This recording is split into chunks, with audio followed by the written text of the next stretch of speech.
C345 90 horse compact track loader. This one has the high flow option on it with a new Holland tooth bucket. 18-inch track standard on these models.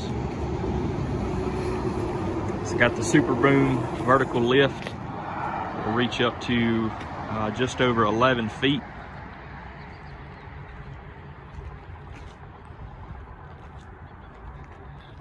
Nice clean design there, easy to keep debris off the rear of your machine.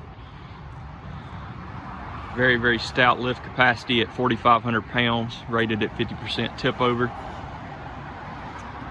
This unit here is a hand and foot controlled unit, meaning you drive the machine very similar to the way you would drive a zero-turn lawnmower, and then you operate the boom and your bucket dump and curl features with your feet on the pedals there.